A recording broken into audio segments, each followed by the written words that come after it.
दोस्तों, मोदी सरकार के बाद मुसलमानों के खिलाफ जहर उगलने वाला सांप फ्रांस एक मरतबा फिर दुनिया के मुसलमानों को ललकार रहा है। इस मरतबा तुर्की के सदर तैयब उर्दगान के साथ और रशिया के साथ इसने जंग छेड़ी है। नाजरीन ग्रामी, मैक्रोन पूरी दुनिया से बेइज्जती करवाने के बाद, अपना पलड़ा झटकने के बाद दोबारा मुसलमानों के खिलाफ बातें कर रहा है। नाजरीन, आज की इस वीडियो में हम फ्रांस के वो पोल खोलेंगे जिसकी वजह से वो तुर्की के साथ पंगे कर रहा है और तुर्की किस तरह की जंग लड़ने के लिए तैयार है फ्रांस के खिलाफ, वो भी आज की इस वीडियो में हम आपको बताएंगे। छोटी सी गुजारिश है कि आप हमारा यूट्यूब चैनल हसनात टीवी को सब्सक्राइब कर लें, घंटी के निशान को दबा लें ताकि लेटेस्ट न्यूज आप तक बर वक्त पहुंचती रहे। नाजरीन ग्रामी, आज की जो सबसे बड़ी और अहम खबर ये है कि फ्रांस के सदर मैक्रोन ने एक मरतबा फिर तैयब उर्दगान के खिलाफ हैवी किस्म की एक कैंपेन लॉन्च की है। उसका कहना है कि आज जितने भी फ्रांस के खिलाफ बातें कर रहे हैं ये सारी की सारी दो मुल्कों की वजह से है, एक तैयब उर्दगान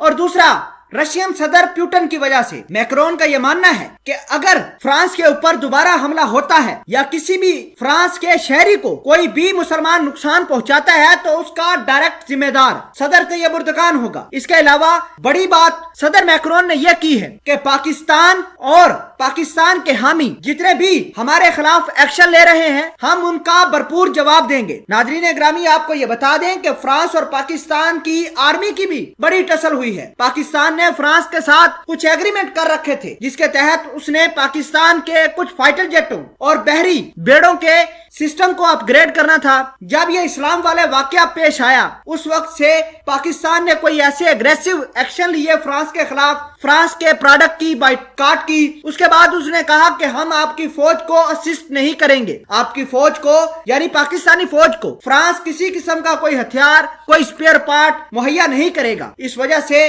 पाकिस्तान ने, तुर्की ने, ईरान ने और इसके अलावा बहुत सारे इस्लामी मुल्कों ने मिलकर एक एग्रीमेंट साइन किया जिसके तहत फ्रांस के जितने भी प्रोडक्ट इन इस्लामी मुल्कों के पास जाती थी वो सब की सब बाइकाट की। एक बड़ी खबर यह भी है कि फ्रांस के सदर ने यह कहा है कि वो ग्रीस को राफेल तैयारे देगा ताकि वो अच्छे से तुर्की के खिलाफ एक्शन ले सके। 18 राफेल तैयारे तुर्की के खिलाफ इस्तेमाल होंगे, यानी 18 फ्रांसीसी राफेल तैयारे फ्रांस ग्रीस को देगा और ग्रीस फिर तुर्की के खिलाफ इस्तेमाल करेगा। नाजरीन ग्रामी, आपको ये बता दें कि तुर्की वाहिद मुल्क है जिसने ये तमाम का तमाम बेड़ा अपने कंधों पर उठाया है। तुर्की के सदर तैयब उर्दगान ने न सिर्फ फ्रांसीसी एम्बेसडर को यानी उनकी एम्बेसी से बंदे निकाल कर दोबारा फ्रांस के अंदर फेंके हैं बल्कि सामने आकर फ्रांस का मुकाबला भी कर रहे हैं। फ्रांस को पता है कि यूरोपीय यूनियन और नेटो के ममालिक उसके पीछे खड़े हैं, लेकिन तैयब उर्दगान भी बड़े एग्रेसिव स्टेप ले रहे हैं। तैयब उर्दगान का ये कहना है कि बेशक फ्रांस ग्रीस को हथियार दे,